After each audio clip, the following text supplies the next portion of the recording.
Halo, ketemu lagi di Offside Duo hari Kamis.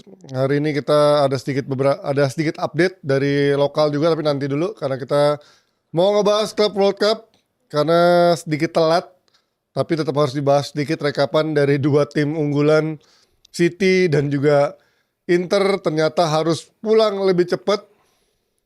Ya itu gue nggak nyangka sih. Kalau Inter mungkin gue awalnya cukup ya udahlah gitu. Tapi kalau ngeliat City juga kalah, Dua-dua gue gak nyangka. gila sih. Sementara kalau ngeliat Inter mainnya sebenarnya nggak jelek, tapi pertahanannya ini yang menjadi salah satu Rapuh. contohnya dia musim ini kenapa banyak kejebolan ya ini rapuh, dan kemarin Sommer main nggak begitu bagus gitu menurut gua. Ini mungkin salah satu penampilan Sommer terjelek yang pernah gue lihat sepanjang musim ini, satu dari beberapa pertandingan yang paling jelek lah menurut gua kemarin. Ditambah back-backnya kemarin De Vrij, itu yang gue bilang selalu, De Vrij ini bukanlah back udah lewat lah prime-nya. Iya, prime-nya udah lewat. Emang dia cadangan kan? Iya. Nah, di satu sisi ACRB pun juga udah kakek-kakek juga gitu. Iya. Walaupun masih bagus, tapi Mas Sayadara juga gak akan bisa main satu musim. Makanya Inter harus beli back, ditambah back kanannya. Lo tau sendiri Darmian, Pavard pun Darmian juga. itu harus dibuang. Iya, Pavard juga gak ada. Kemarin juga Bastoni lagi main jelek. Jadi memang amsyong semua, ditambah peluang-peluangnya kayak dari Martinez sama siapa lagi kemarin ada peluang gak bisa tembus juga. Sementara si Fluminense mainnya efektif gitu. Bisa Lebih ke memaksimalkan. efektif sih. Iya. Karena mereka build up-nya sampai tengah 8 masih oke. Tapi depan juga gak ada apa-apa di Fluminense. Iya. Itu kan praktis 2-3 peluang doang Fluminense. Iya. Yang gol pertama itu kan karena blunder, bukan blunder. Mereka pressing, menurut gue Inter pressingnya ngaco tuh. Pressingnya ngaco, terus terlalu maju, nimbulin celah. De Vrij juga kecolongan, udah tuh langsung kebobolan. Nah, itulah rentannya kalau lu main dengan 3 back kayak begitu. Space-nya di belakang terlalu besar. Ditambah gelandang lo bukanlah gelandang yang bisa menggantikan peran back ya. Karena Inter sekarang tuh gak punya DMF murni. Aslani, ya lo tau lah bukan DMF bagus. Calhanoglu nih yang gue juga baru tahu ternyata Dia ribut ya tau? ribut katanya. Kalau isunya kan Lautaro tuh nggak pernah bilang langsung ke Calhanoglu-nya, karena Marotta yang langsung bilang kalau itu Calhanoglu, dan Calhanoglu udah ngasih statement kalau dia emang beneran nggak fit walaupun dia ada di sana. Gue nggak ngerti karena kontraknya juga apa gimana, jadinya dia gue nggak ngerti, dan makanya ntar tunggu aja kelanjutannya. Tapi kalau Calhanoglu sampai nggak ada, mampu sih Inter coach, karena Aslani bukanlah karakter yang bisa menggantikannya. Terus juga siapa, Mkhitaryan juga kemarin mainnya jelek. Si Petar Sucic masih panjang. Mkhitaryan juga udah tua. Iya ya, udah lewat lah. Tapi kalau kemarin lawan kipernya, anjing, lo tau gak sih kipernya si Fluminense berapa umurnya coach? 38. 44 tahun anjing. 44. Iya. Thiago Silva umurnya 40 tahun anjing. Gue mau ngambil excuse juga. Anjing parah banget berarti Inter nih kalau sama Iya parah. tim kakek-kakek begini. Aduh anjir dah. Ya kalau secara peluang sih menurut gue cukup inilah, sama-sama alot lah, karena Inter juga peluangnya juga nggak begitu banyak. Fluminense juga ada beberapa peluang yang memang dari crossing juga. Itu De Vrij depan gawang yang Iya, masuk itu gitu. kan. Itu Tapi aja kan masuk gitu. Kebanyakan gol-gol peluang-peluangnya dari yang memang crossing seperti Iya. itu kan. Dan gue nggak ngelihat ada, nggak bisa belum ya. Iya. Tapi gue nggak ngelihat ada perubahan sama sekali Emang dari Kifu. nggak akan ada sih, gue rasa. Nggak tahu ya kalau dia ntar akan mencoba mengganti jadi 4 back, tapi gue rasa menjadi 4 back pun kayaknya nggak, butuh waktu lagi buat kayak Bastoni sama siapa partnernya harus Bastoni dicari. itu back kiri bisa kan? Bisa tapi lambat coach dia. Tengah buat back kiri. Bisek sama Aduh matilah. Bisek tuh lebih bagus agak nyerang sebenarnya. kanan Dumfries. Dumfries defense juga gitu. Ya nggak jelek-jelek amat lah. Makanya di Belanda nggak pernah jadi inti. Kan ganti-gantian mulu. Enggak, enggak, hampir selalu inti kok dia. Ya karena Frimpong biasanya dimajuin lebih ke depan lagi kan. Iya. Winger Pesaingnya Frimpong. siapa? Nggak ada kan, cuma Gertrude udah nggak ada. Siapa lagi pesaingnya? Gertrude masih ada cadangan. Iya. Gertrude itu center back. Udah nggak ada lagi pesaing. Back karena Timber. Ya. Kalau Timber fit ya Timber yang main. Kalau main 4 back sih menurut gue Timber lebih aman sih. Emang. Daripada Dumfries. Dumfries lebih ke nyerang emang. Iya. Jadi ini emang rentan sih. Jadi kalau orang banyak yang nanya optimis gue sama Cifu, gue sejujurnya kalau nggak ada transfer lain di musim ini sih gue agak-agak berat sih ngeliat, terutama di back sama gelandangnya. Ya Tipis banget. back harus diperbaiki. Enggak, gue bilang sih Inter harus ya Gue bukan fan 3 back jadi susah. Iya, iya, iya. Ini kelihatan banget rapuhnya di sini Rapuhnya begitu. kelihatan. Gelandang-gelandang lo apalagi nggak berkualitas kayak gini. Oke, itu dia dari Inter. Tapi kemarin juga rame ya. Ternyata dari hasil obrolannya coach sama Ferry Irwandi dan juga Ari, lagi ada perdebatan antara fans Inter dan juga fans Juve dan fans Milan. Tapi nanti kita lihat tuh. Ada lanjutannya kan si Ferry Irwandi sama fans Inter tuh kayaknya lagi mau head to head ngobrol. Tapi memang gue juga. Kemarin habis gue taping, dia taping sama fans Inter. Oh, gue pikir bareng sama lo. Enggak, Nggak. habis gue. Gue pikir barengan lo jadi Sendirian. berempat. Jadi dia bilang, ya gue pernah bantu dia pernah email gue terus gue bantu, gue pernah zoom sama dia. Fans Inter punya akun besar lah, tapi khusus Inter aja. Ya, bagus tuh karena gue juga sedikit agak sedikit meragukan pernyataannya si Ferry soal itu yang soal menggendong Serie A ya. Kalau sebelum tahun ini memang Roma paling tinggi koefisiennya. Memang kalau tahun ini setahu gue dengan tahun ini ya Inter masuk ke final, Inter udah lebih tinggi daripada AS Roma. Harusnya Inter ya. Secara menggendong ya. Tapi kita lihat nanti dari juga Inter, justru gue kemarin bilang udahlah nih kayak Inter City atau Inter Al Hilal. Taunya malah dua-duanya nggak masuk nih, malah Simone Inzaghi justru yang ini justru lebih mengejutkan gue bilang. tapi seru nih coach, gue liat pertandingan ini seru nih. Enggak, tapi kalau lu lawan Al Hilal kebobolan 4 ya something wrong with your defense. Tapi lo harus lihat coach, mainnya Al Hilal tuh. Sih. Karena kalau lihat Ruben Neves ini gue bilang ya dia emang nyari duit ke sana. Tapi secara kualitasnya main di main di Barca, Ruben Neves masih oke. Gila umpan-umpan terupasnya tuh gila ke depan. Udah gitu kalau lihat ya Koulibaly menurut gua dulu kan juga bukan back tua yang udah habis gitu. Koulibaly masih bagus bagus. Cancelo defense-nya oke, mungkin jelek tapi secara nyerang bagus. Terus ada si Renan Lodinya si Atletico Madrid. Ya paling depannya sih agak kurang menjanjikan. Tapi kalau buat gaya mainnya Simone yang ngandelin counter dan kemarin berapa kali kena nih gaya mainnya Pep. Lo tahu juga back-backnya City kayak apa kan, Nunes dan Ederson itu udah habis gue bilang. Iya, makanya dia kayaknya ngincar kiper juga kan isunya. Buat siapa yang kemarin diincar, gue lupa dia ngincar siapa tuh kiper tuh. Dan kipernya ini juga jago banget Al Hilal si Bono, buset kemarin. Bono emang jago. Jago emang nih. Ini pertandingan yang seru sih kemarin.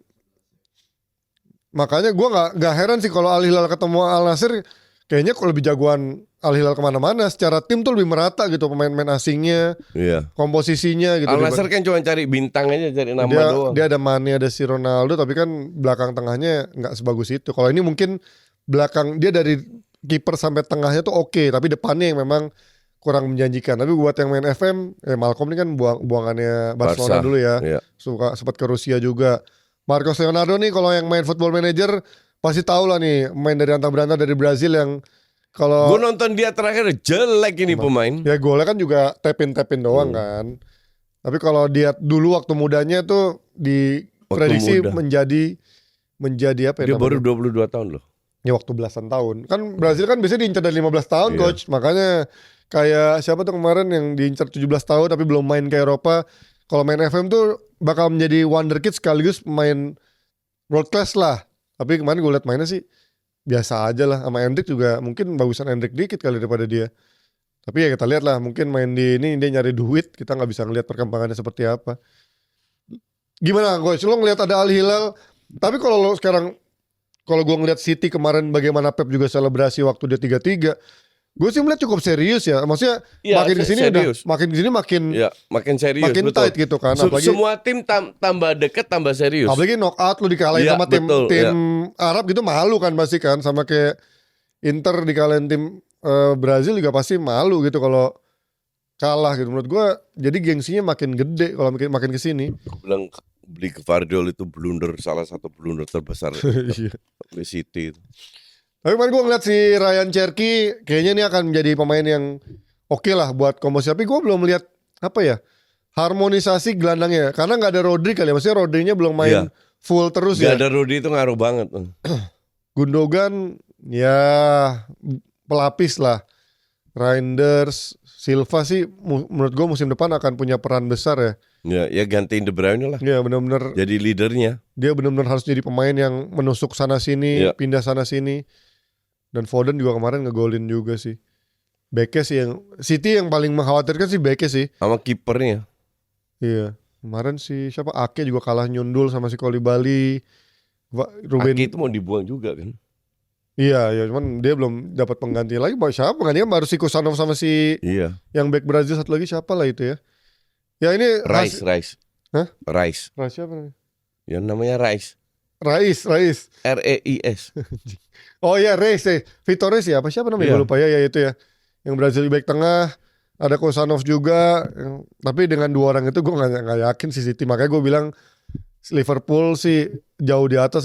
Arsenal juga kalau mungkin. di atas kertas iya. Arsenal juga, gue nggak tahu deh. Adanya Rodri menurut gue akan menjadi pembeda banget di sini. Iya. Tapi kalau nggak ada Rodri ya kayak gini lah penampilan City saat ini sekarang. Nextnya tadi, kemarin kita tayang hari Nonton Kamis. ini Madrid. Nonton gue. Dua-dua pakai 3-4-3. Seru tapi. Itu ya gue bilang seru. Tapi bener-bener Taktikalnya jelek banget. gampang hilang bolanya, Seru gampang karena banget. saling hilang kan. Pindah-pindah terus. Dan banyak banget dribbling, Iya. banyak ngandelin skill dan banyak gagalnya. Tapi sekali lagi karena Alonso baru kan. Ini Iya. pertama, sebelumnya mereka main 4 back kalau nggak salah. Sekarang main 3 back, jadi dia mau mencoba. Kalau gue bilang sih nggak cocok Madrid main 3 back. Iya. Dan Jadi ntar tergantung, ya mereka bisa adaptasi aja. Kalau MU kan susah adaptasi itu dengan 3-4-3, tapi dipaksa kan. paksa. Nah kalau sekarang gue nggak tahu kalau mereka bisa main 3-4-3, ya itu. Lu masih ingat Alonso keluarkan statement berapa hari sebelum match ini? Iya. Pemain gue harus mau lari. Kalau nggak mau lari, gue cadangin. Iya kan? Iya. Nah, ternyata buat sistem ini bener-bener banyak banget lari. Lu terlalu wide, tengahnya terlalu banyak space, bener-bener banyak lari lo. Dan naiknya juga defensive line-nya juga cukup tinggi kemarin ya. Makanya mereka ngejar-ngejar berapa kali counternya si siapa namanya? Juve itu banyak peluang loh. Juve iya ya. Makanya Kolomuani di depan gitu. Iya makanya jadi sebenarnya juga walaupun memang si Madrid itu juga banyak peluang. Bellingham Di babak pertama lebih berbahaya pulangnya Juve daripada Madrid. Ya. Babak kedua baru lebih Madrid lebih bagus lah di babak kedua. Bellingham siapa lagi kemarin ya? Golnya kan banyak crossing. Ya akhirnya dapat 1 gol. Ya dari TAA ya, crossingnya, golnya si Garcia. Menarik nih, gue penasaran Garcia ini kan dia katanya kan dia nyari striker yang bisa menjadi kayak Joselu atau menjadi nomor 9 buat cadangan ya. Tapi Garcia kan pendek. Pendek, dia tuh kayak Raul. Iya, nah gue nggak tahu nih. Tipikalnya Raul. Apakah memang dia hanya menjadi alternatif lainnya atau memang dia kan gantiin Mbappe. Ya atau mungkin ya dipinjemin di awal musim, gue nggak tahu nih bakal stay apa enggak. Dia butuh pelapis juga. Kalau nggak ada Mbappe siapa? Ada Endrick. Oh iya Endrick.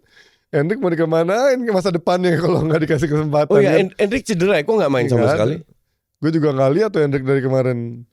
Ya belum ada kali ya cedera. Turun lagi? Belum ada cedera. Iya ini. Iya. Oh iya cedera. Alaba, Camavinga, Ferran. Kalau Mbappe kemana? Iya habis yang sakit perut asam lambung lah kalau nggak salah. Oh masuk kemarin. Cuman dia emang baru sembuh jadi belum fit. Tapi memang dari kabarnya Sky Sports kemarin katanya Madrid bakal ada satu pemain senior yang mau cabut. Gue nggak tahu siapa. Kemungkinan sih kalau dari fans Madrid gue baca katanya Alaba atau siapalah kayaknya yang mau cabut. Alaba juga jarang main. Ya karena cedera mulu, mau gimana? Iya. Sekalinya ada cedera. Iya. Vinicius, Garcia, Bellingham, Trent ya. Trent sih, gue nggak yakin sih kalau komposisi backnya begini sih Madrid musim depan. Trent kemarin juga nyaris nggak terutama di babak pertama ya, nggak ke depan di belakang bingung terus. Kayaknya suruh cover untuk counter. Iya. Sementara dia nggak suka suruh cover counter iya. Kan. Chouameni juga ya. Iya, suruh jadi back begitu. Ya so-so aja semua. Heisen, gimana kok selalu ngeliat dari Heisen ini? Lumayan cepat adaptasinya. Cuma masih ringkih ya. Ya karena kurus banget dia. Ceking banget memang. Kayak John Stones zaman dulu awal-awal gitu ya.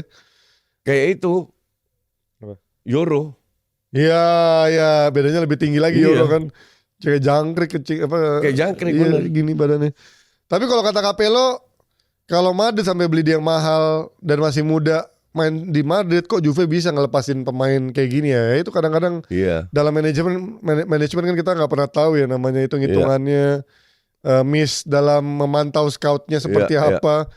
Ya kita juga nggak bisa tahu Huijsen apakah akan bisa berkembangnya jadi secepat sebagus itu. apa, tapi so far sih ya memang cukup oke lah. Tapi belum tahu di Madrid Iya dengan, belum tahu, ini cuman masih pemanasan lah iya, ini. apalagi pressure Madrid Friendly kan. match lah ini. Entar di La Liga mau lihat. Iya, dan Gue pressure Madrid sih sama berharap Madrid main 3-4-3 di La Liga. berat sih. Berat, iya. Gue Berat juga bilang sih. berat.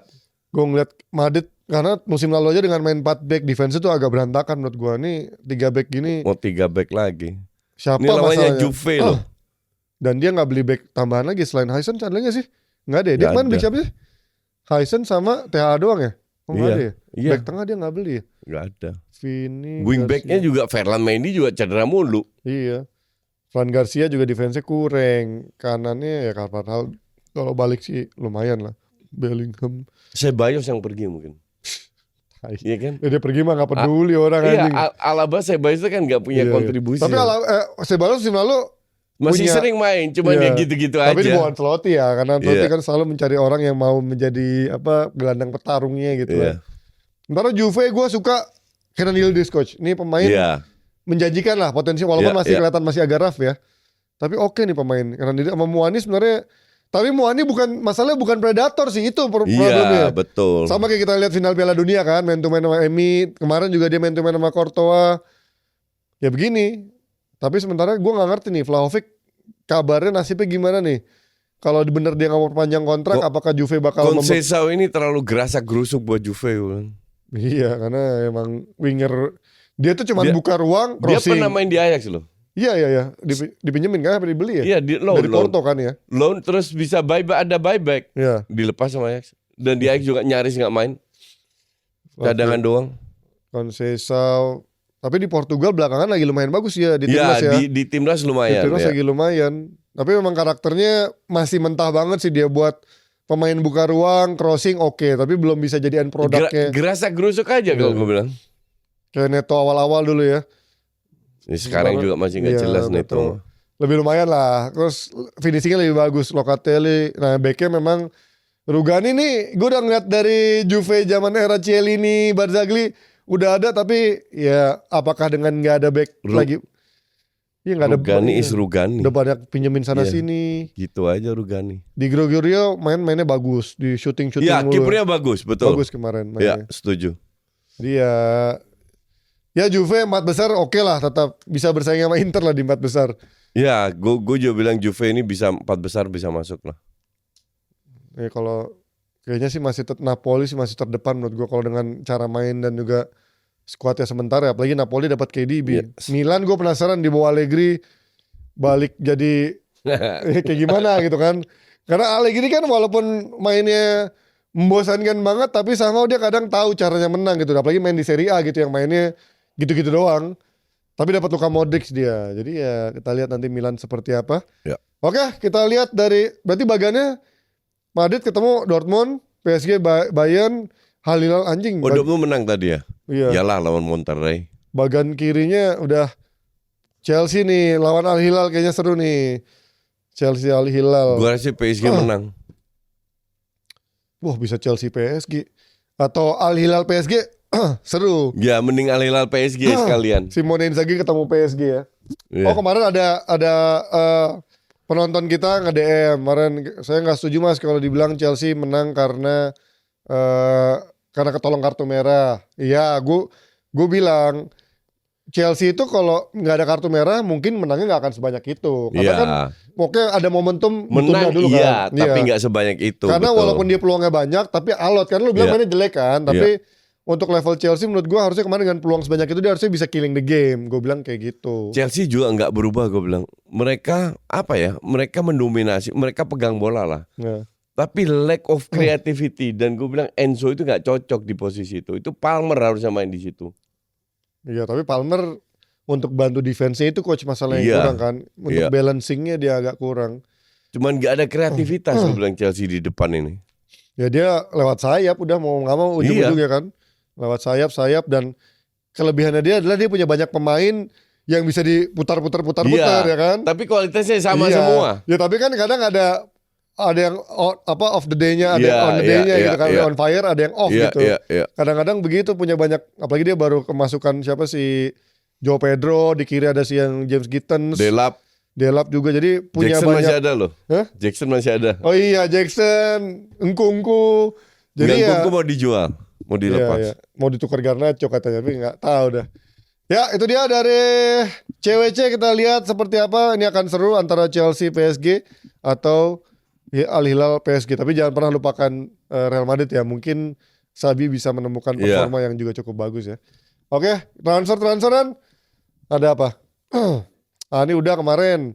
Eze, Tammy Abraham mendapat Arsenal ngincer Gyökeres lagi loh. Iya katanya. Udah mulai serius sekarang. Iya, dia udah mengontak. Sambil katanya Sesko juga udah mulai nyoba Dilepas. juga nih. Bukan, justru Oh lepas. Kemarin gue baca justru katanya dia mulai ini Sesko juga nih. Ya untuk kalau backup, kalau Gyökeres nyata nggak jadi lagi. Sesko 100 juta udah gila loh. Tapi dia butuh striker sih. Kenapa ya Vlahovic nggak ada yang mau ya? Karena Vlahovic kan nggak mau pindah katanya ya. Iya, mau free Mau transfer. free transfer dia. Mau ngabisin gaji. Mamat yang bilang, gue gak tahu. Masa dilepas cuma 20 juta Vlahovic? Karena kontraknya tinggal setahun. Ya gak 20 juta juga Iya, kali. minimal ya dia harus bisa dapetin Gocap lah minimal 40 30-40 lah. Iya. Mason Mount aja bisa dapat 60 juta anjing, masa Vlahovic 20 juta. Enggak, itu yang beli bego aja, beli Mason Mount 60. Ya mungkin Juve kalau kontrak emang setahun. kepepet karena gajinya kan mahal juga kan Iya. si Vlahovic kan. Nah ini gue penasaran sama dia nih. Jonathan David gabung Juventus. Ini pemain yang dari 4 tahun lalu katanya diincar Arsenal, diincar MU. Gratis kan? Iya. Cuman ya itu dari 4 tahun lalu katanya diincar ini 60 juta, 80 juta Arsenal, Chelsea, MU, Enggak lah, tim-tim itu media yang bikin rame Spanyol. aja. Tapi sampai 4 tahun berlalu akhirnya kontraknya habis. Dan dia kan kalau nggak salah Kanada kan? Iya kan Ya ada. Kanada kan? Ya. Ya di Perancis sih cukup oke sih ininya secara statsnya. Tapi kan begitu main Premier League kita ya lihat dulu dah kayak Nicolas Pepe juga Serie A dia. seperti apa kan. Ligue 1. Oh ya sorry, pindah dari Perancis ke Gue Serie A. bilang sih oke, gue bilang. Untuk Juve karena gratisnya itu. Ya. Untuk pelapis lihat berkembangnya seperti apa dulu. Dan tapi gue ngelihat dia ini mirip-mirip kayak Kolomuani juga sih sebenarnya, striker yang bukan Goal getter. goal getter banget gitu, lebih banyak pergerakannya kanan kiri lah, Iya. lebih mobile lah. Makanya lu lihat golnya kan 16 belasan gitu. Tapi ya layak dicoba. Serie A adalah kompetisi yang bagus untuk coba main-main dari Ligue 1 dulu ya sebelum lo masuk Premier League. Iya. Karena kadang-kadang mengejutkan. Terus siapa lagi? Bodo amat Lacazette mah. Pindah kemana dia? Gua Niam FC tuh divisi Liga 1. 2. Oh pantesan. Parah banget Lacazette. Divisi 2. Karena Arab. Ya udah umur 34 juga. Iya. 34 main di Bagus lah. tapi Arab. Oh John Duran ya ini. Ya ke Fenerbahce dia. Gak betah dia di Al Nassr. Iya. John Duran merapat ke Fenerbahce. Ya, Dia harus kerja sama Ronaldo, gak mau dia. Tai. Ya ada Mane ada Ronaldo, mau ngapain dia? Terus siapa lagi selain John Duran? Marcos Asensio. Padahal bagus di Villa ya. Ke Fenerbahce. Oh dia dipinjemin ya kemarin ya? Apa? Oh nggak dipermanenin ya? Masih Villa ya? Padahal bagus loh. Ini pembelian terbaik Villa menurut gua kemarin di musim dingin loh. Bagus banget kemarin si Asensio nih. Sama Rashford berdua. Ya. Aneh aja. Kalau Iya. Fenerbahce sih abis lah lo karirnya. Kalau Fenerbahce mah. Siapa lagi? Aston Villa tegaskan tidak akan membeli Marcus Rashford. Wah kan. Ya kalau Semua pemain MU itu dilepas. Nggak ada yang mau. Ya karena mereka tahu ngapain gue beli 40 juta. Orang MU-nya yang butuh duit buat dijual kan. Tungguin aja sampai ya nih gue lepas 10 juta, 5 juta deh gitu. Gajinya soalnya juga gede banget ini. Manajemen MU itu pikir nggak ada sosmed. Dipikir klub lain bego. Ini kacau nih. Dibanderol mahal-mahal semua gila. Belum masih ada Sancho, Iya. Garnacho yang mau dilepas semua. Garnacho yang paling Anthony. mahal. Anthony. Belum ada yang laku sampai sekarang. Ya nggak akan laku juga kalau dibanderol kayak begitu. Gila ini mah. Udah good luck aja. Welcome to rank 13. Bye-bye musim depan kalau begini nasibnya. Siapa lagi? Gerson, gue nggak tahu ini. Oh ya Gerson ya kemarin. Yang kemarin. Oh ya ini rumornya karena Kalau Højlund pindah, ya semoga Højlund nggak pindah. itu dia. Isunya kan Inter yang ngincer kan. Inter udah dapat Boni, nggak mungkin ngambil Højlund. Aduh Højlund lagi. Siapa yang mau beli Højlund begitu? Darwin Núñez kemana ya? Sampai sekarang juga belum ada ya? Nggak ada. Ya nggak ada lah, mahal juga. Tapi kalau Arsenal ngincar Watkins, lo mau gak coach? Kagak. Menurut gue lumayan loh Watkins ya. Kalau buat Arsenal ya. Enggak juga. Daripada Gapsu sama Havertz, sama-sama enggak. dia lebih target man menurut gue. Enggak lah, enggak bisa apa-apa dia kalau. Parah loh. Enggak lah. Watkins enggak lah. MU juga nanggung sih beli gini, apalagi pasti mahal kalau. Iya, Watkins, itu dia masalahnya mahal. Minimal 60-80 juta lah exactly. ini. Exactly. Karena dia Inggris kan. Iya. Kalau Mason mau 60 aja, dia mah 60-80 bener. Enggak, yang enggak worth it lah. Enggak worth it lah. Enggak worth it lah ngincar Watkins lah. Terus siapa lagi? Udah. Nah oke, kita masuk ke lokal dikit nih. Karena gue penasaran coach sama point of view lo. Gue juga penasaran. Terkait 6 pemain diaspora nih yang udah gak punya klub. Siapa aja? Tom Haye. Kalau Tom gue rasa masih bisa main di itu ya. Justin Hopner. Kalau Jordi ini kan katanya mau balik ke Spanyol dan dia kan udah tua juga. Katanya ada yang bilang ke Lik Ang Wakanda. Gue rasa Jordi Amat ya masih bisa. Dan dia tuh gue bilang nggak kepake lagi di timnas. Iya. Kalau menurut gue sih kalau kayak Jordi sama lah, kalau Jordi itu udah lewat lah masanya. Tom Haye pun menurut gue udah kenyang pengalaman ya, harusnya ya. Tom Haye masih bisa main di Eropa, for sure. Tapi dan feeling gue dia masih incer Eropa. Wah kacau nih ya, Tom Haye. Lucien bukannya ke Thailand Buriram. Iya. Buriram. Tom Haye tanpa klub. Terus juga Hopner nih. Nah belum Hopner ada kabar. ini nggak tahu. Semoga dia masuk ke tim yang bagus lah. Gila gue nggak tahu dia mau balik ke Belanda lagi nggak? Di Belanda harusnya bisa main dia mah. Masalahnya siapa yang ngincar dia? Kalau tim utamanya ya, maksudnya tim seniornya siapa yang mau ngincar dia? Belum ada isu-isunya sampai sekarang. Rafael Struijk nih juga. Gue pikir dengan di Brisbane dia akan lebih mudah untuk stay. Main aja enggak gitu kan? Maksudnya kalau orang banyak yang bilang kemarin faktor ada bantuan juga, tapi ternyata dia nggak main juga di sana kan. Satu lagi siapa? Nathan Chuaon nih juga.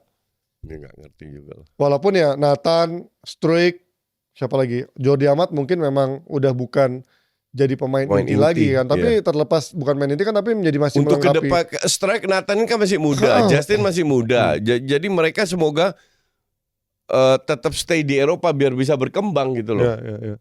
Tapi fenomena ini kayaknya kayak lumayan sering kejadian ya coach ya, pemain yang dari luar diaspora main di timnas kita pada akhirnya itu kayak terjebak dalam bingung mencari klubnya. Apakah mungkin faktor karena dia udah milih timnas Indonesianya? Enggak. Klub Eropa jadi nggak mau ngambil? Enggak. Gue enggak. Emang kualitasnya begitu. Tapi begitu dia masuk timnas Indonesia tuh jadinya dihitungnya dia kuotanya kuota mana sih? Kuota Indonesia? Luar. Oh jadi non EU dong? Non EU. Oh jadi ya itu menjadi susah dong kompetisinya kan? Iya. Jadi lu benar-benar harus bagus. Kalau kualitas lu kayak Tom Haye kan nggak masalah. JIC kan nggak masalah. Ya kalau JIC mah udah top tier lah. Iya, exactly. Calvin Verdong nggak masalah Verdong juga. Top tier lah. Iya kan. Nah sekarang kualitas mereka, terutama Justin, Struijk sama Nathan kan belum terbukti di Eropa. Nah itu yang agak repot. Nah apalagi kan ya dia masih di U21 ya kemarin ya di Wolves ya. Iya. Di Jepang pun juga kemarin sempat nggak main juga kan. Iya. Jadi ini yang agak problem karena mereka masih muda. Tapi kalau pada akhirnya nih yang masih muda-muda ini akhirnya merapat ke Liga 1. Menurut lo is it membunuh karir mereka nggak? Atau nyata kayak bisa kayak Rizky Ridho gitu? Nggak gini. Kalau lu main di Liga 1 terus lu di timnas pun nggak ada nggak main, Justin doang kan praktis yang main. Justin.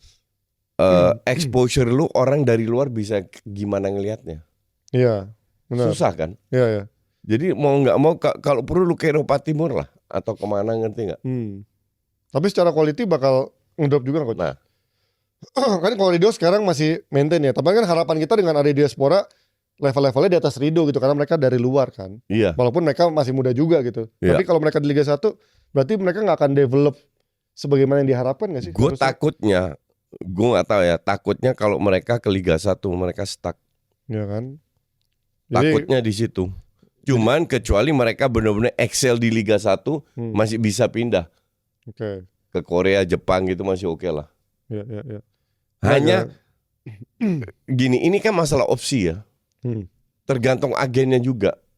Kalau lu secara bagus cari dulu yang terutama 3 pemain muda ini. Cari di Eropa dulu lah. Ya ini mau di Belgia mau di mana. Tapi kalau Shane kan nggak muda juga. udah dalam peak Ya. performance lah. Ke Ya, Buriram, 24 gol gue lima. Buriram juara juga kan. Ya kalau Thailand gue menurut Dan- gue masih oke lah. Iya. Oh dia bisa main Dia, ya di Thailand. dia juara dan dia juga main di Champions League-nya Iya, kan. iya. Jadi masih oke lah. Menurut gue kalau memang mentok-mentok di Thailand, menurut gue oke. Asal lo main di Thailand. Asal main di klubnya bagus. Betul. Kalau lo main di Liga 1, aduh gue agak-agak sayang karena lo masih muda. Gue gitu. juga bilang sayang karena masih muda, betul. Tapi ya itu memang itu dilematisnya adalah tim-tim Eropa mengambil pemain yang belum terbukti di Eropa dengan non EU, ditambah mungkin lo main di Indonesia. Kalau lo emang bener main Liga 1 kan gajinya gede kan coach ya. Yang main-main ini kalau udah main di timnas kan pasti gajinya MM-an dong. Ya kan? Lu kalau sebagai non EU main di EU itu minimal kalau nggak salah 5M dolar sih gaji. Oh sama dong kayak di sini berarti mentok-mentok kan di sini juga segitu-segitu juga ya. Wah, tapi bedanya kalau di sini jadi raja coach. Iya. Di sana lo harus fight Lu gitu kan. lu jadi raja cuman lu berkembang. Nah itu makanya akhirnya menjadi dilematis dan juga godaannya buat main diaspora ini ketika kalau memang nggak ada opsi ya mau nggak mau ke Liga yang penting ada klub kan. Ya. Tapi kalau bisa sih kalau gue bilang cari klub di luar dulu. Ya kita doakan ya terutama apalagi Tom Haye sama Justin Hubner yang memang benar-benar menjadi tulang punggung kita juga saat ini. Semoga mendapatkan klub yang memang bagus dan bisa memberikan menit bermain juga dan mereka juga bisa adaptasi cepat ya. Sementara tadi kabar terakhir ini yang juga lagi baru tadi gue baca coach, bulan Februari besok 2026 Erspo kontraknya berakhir. GSI bilang mau ada tender baru. Menurut lo lebih kan katanya ada isu dari produk luar yang garis 3 itu mau ikutan join. Tapi lo lihat kan sekarang harganya kan sekarang makin naik kan. Gue bilang sih kalau produk luar ya gue nggak usah bilang aja ya, Adidas lah. gitu kan. Ya, let's say Adidas Nike gitu Gue masuknya. juga dengarnya gosipnya Adidas mau masuk. Ya. Kalau Adidas mau masuk, duitnya banyak, ambil Adidas lah. Tapi memang mungkin setahu kan yang dulu kan nggak pernah. Lo Adidas kan lihat timnas kita berkembangnya seperti apa. Exposure-nya kali ya. Iya. Karena yang dulu kan seingat gua nggak ngasih uang yang dalam jumlah banyak yang zaman-zaman dulu kan. Iya. Kan? Kayak sekarang kan beda. Kita kan melompat dalam itu banyak dan kita punya peluang untuk lolos Piala Dunia. Iya. Asumsi kita lolos. Lu tahu di Qatar, Piala Dunia Qatar, penonton Indonesia yang nonton di TV itu berapa orang? Rank berapa? 4 di dunia. Gile. Itu pasar buat Adidas. Iya benar-benar. Dan juga nggak heran kalau Adidas mau masuk. Ya apalagi dan mereka mau spend. Kita tahu lah sepak bola Indonesia kan supporter Indonesia kan emang gila ya untuk bisa meramaikan di mana-mana. Tapi untuk daya belinya coach, karena lo tahu sekarang harga jersinya Adidas kan Nike, Adidas dan semua brand luar kan naik semua gitu kan. Tetap bisa bayar kita. Serius loh? Iya. Ya kan kemarin aja kita yang lokal aja yang supporter version aja banyak yang protes kan dengan harga kan, segitu kan. Ini kan masalah logistik mereka bermasalah. Protes iya, tapi tetap dibeli. Iya sih. Tetap dibeli. Tetap aja. Padel aja banyak yang beli. Padel aja banyak yang bilang olahraga mahal, tapi penuh juga ya semua ya. Bukan penuh lagi itu padel parah itu. Gue bingung sih sampai sekarang. Ya kita lihat ini. Tapi katanya bulan Juli penentuannya untuk submit semua. Gue penasaran siapa aja produk lokal yang masuk, siapa aja produk luar yang masuk, dan bukan nggak mungkin juga Erspo yang sebagai sekarang pemegang itunya aparelnya masih juga mensubmit lagi, dan nanti kontraknya baru berakhir di bulan Februari besok. Dan memang sih penentuannya menurut gue agak dilematis sih coach, karena kan kita penentuan lolos Piala Dunia Oktober berarti kan. Iya. Ya harapannya kan kita lolos, tapi kalau kita nggak lolos, kalau nggak lolos nggak yakin gue Adidas masih mau. Ya kan mas, sementara dia harus submit di bulan Juli itu kan agak-agak dilematisnya itu ya. Jadi akan menjadi polemik yang menarik untuk kita ikuti sampai bulan Juli dan juga nanti menuju Oktober ya. Siapakah aparel yang akan, kalau kita jadi ke Piala Dunia, siapa yang menjadi aparelnya? Kalau kita nggak jadi ke Piala Dunia, kalau kita ke Piala Dunia hampir fix gue bilang Adidas. Kenapa tuh? Karena ya kan mereka berani bayar. Daya berani iya, gede ya. Mereka berani bayar. Dapat kembali kok duitnya itu. Lu kan harus ngitung diaspora kita, orang-orang kita yang di luar negeri semua mau semua itu. Benar. Dan mereka bisa beli. Benar. Di Belanda aja. Tapi kalau kita nggak lolos Piala Dunia, nah itu gue nggak tahu. Bingung tuh. secara bisnis. Itu bingung gue, iya. Udah keburu masukin lagi gitu kan. Iya. Ya semoga nggak cuma Adidas. Intinya sepak bola ini kan sudah jadi industri. PSSI itu butuh duit banyak untuk friendly match, bayar hotel, bayar transportasi, sewa pesawat, bla bla. PSSI butuh duit banyak. Maka kalau ada brand yang bisa bayar jauh lebih banyak daripada lokal, ya ambil lah. Ujungnya bisnis. Itulah kenapa Jerman setelah puluhan tahun pindah ke Nike. Akhirnya ganti ya. Itu agak... Jerman aja bisa ganti, gila lu. Jadi kalau Jerman itu kan pride-nya Jerman. Biasanya kan dia lokal pride banget kan. Gak tau ganti Nike juga gila. Gila ini mengejutkan. Karena ini sebuah contoh, it's all about money. Bisnis ya tetap bisnis pada dan akhirnya. Dan PSSI kan duitnya jauh lebih sedikit daripada DFB Jerman. PSSI benar-benar butuh duit banyak ya. Dari sini-sini mereka ambilnya. Seru guys, ini ya dalam lokal ini walaupun belum ada pertandingannya, nanti masih ada AFF U23 tapi udah ada isu-isu yang nyata bikin kita melek lagi nih untuk kedepannya. Oke, kita ketemu lagi minggu depan. Thank you Coach, thank you juga buat Alfred. Sampai ketemu, bye-bye. Bye.